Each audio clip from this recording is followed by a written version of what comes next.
Welcome to the new episode of HTML Practical. In this session, I am going to discuss about a few more tags for designing the web page.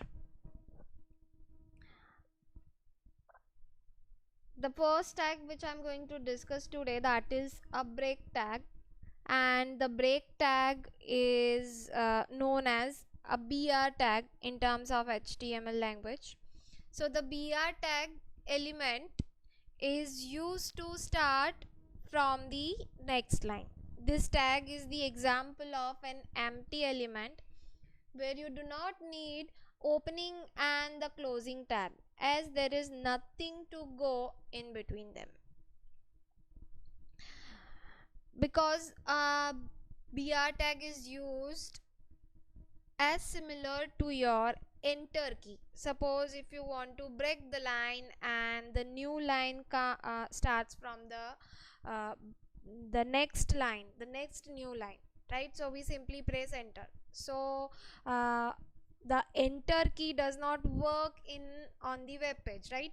So for applying the effect of your enter key, you have to use BR tag. Remember that thing, right?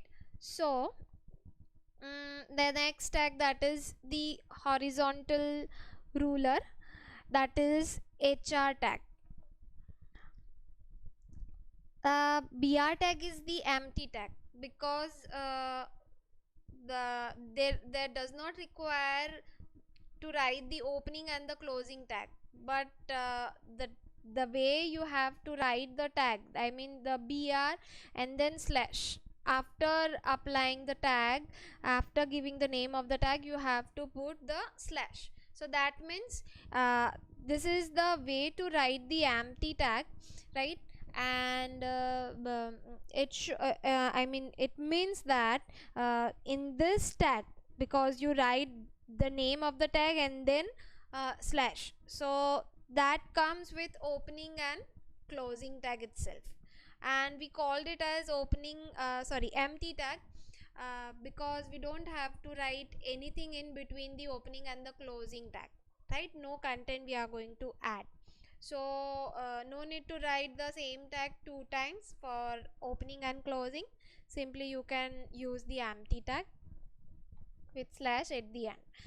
HR tag, the horizontal ruler, the horizontal line are used to visually break up the section of a document. Say, suppose you want to draw the line, right? The horizontal line. So we can use HR tag to create the line from the current position in the document to the right margin and break the line accordingly. Now there is attribute with HR tag. So three attributes are there: align, size and the width. So align, the possible values are left, center and right. The size of the HR, that values you have to write in pixels, which specify the height of the HR tag. Align, that is alignment, left align, right align and center align. And the width, which specify the width of the HR line, horizontal line, and the value of the width, that is in pixels or in percentage you can give. The next tag I'm going to discuss, that is superscript and subscript, right? So the content of SUP, I mean whatever the content you write within the superscript tag. So SUP is the tag name for applying the effect of superscript. The element is written in the superscript. The font size used is the same size as the character surrounding it, but the display have a character's height above the other character, and for the subscript below the other character, and for subscript you have SUB tag, right? The next tag, which is body tag, but there are so many attributes, so that I think we'll discuss in the next session.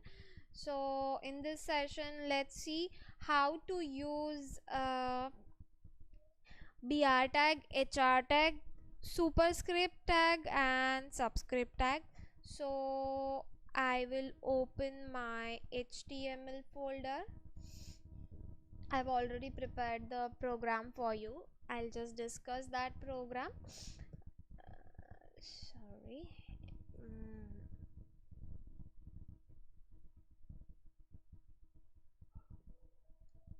Unit 1, and right click the web page and open with notepad, so you'll get a notepad code, otherwise it will run the web page, right? We want to check that also, so we'll okay. The first tag is html head title. This is my first web page. No, this is not my first web page, so we'll remove this first web page. Close at body. Now paragraph tag, demonstration for hr, superscript and subscript, right? That is the content. Now hr, now how to write the attribute, right? So to write the attribute of the hr tag, as we have discussed this attribute in this slide, no? Yes, so these three are the attribute: align, size and the width, right? So the align attribute I have used here, hr align and center. Same way I can use a size attribute, size that is in pixels, so let's say 10 px, right? Okay, let's see. And see the superscript and subscript. For subscript I have write the content as, which comes in normal font, 2 h2o, so 2 that is somewhat below the normal text, and for superscript n square, so 2 for square, so that is slight above, the height of the 2 is slight above the normal text. So this is the way to write. See, normally we write h2o, right? But in this 2, that comes at same level, no, 2, but this 2 comes little bit down. The height of the 2 should be down than the normal text, so that is why for 2 I have used subscript, right? And then superscript. Okay, see, you can see that the br tag, now the br tag, you without any slash also it works, and if you write slash at the end, that also works. So I want a 2 line gap between h2o and n2, right? Otherwise both comes at same line, so that is why I'll save it and will run. Yes, see, this is the new output, right, of the file. So I have written the text, so I'll remove it and will refresh it. So demonstration for this tag is the p tag, this is my hr tag, h2o and n square. Now this is the height, no, the size, right? The height of that. So what I'm going to do, I'll just cut this, just show you the normal effect. So this is the normal line. If you give the size, so it comes, it gives you the square box, right? But within that you can't write anything in that box. I mean rectangle box, not square, right? So you can see the subscript and the superscript effect, and 2 line for the br tag. If you copy this, and I'll add 2 times, so that many gaps, the new lines comes in between these 2 line, right? So this is the use of the p tag, hr tag, br tag, subscript tag and the superscript tag, right? I hope you like my video. We'll meet soon in the next session. Thanks for watching my video.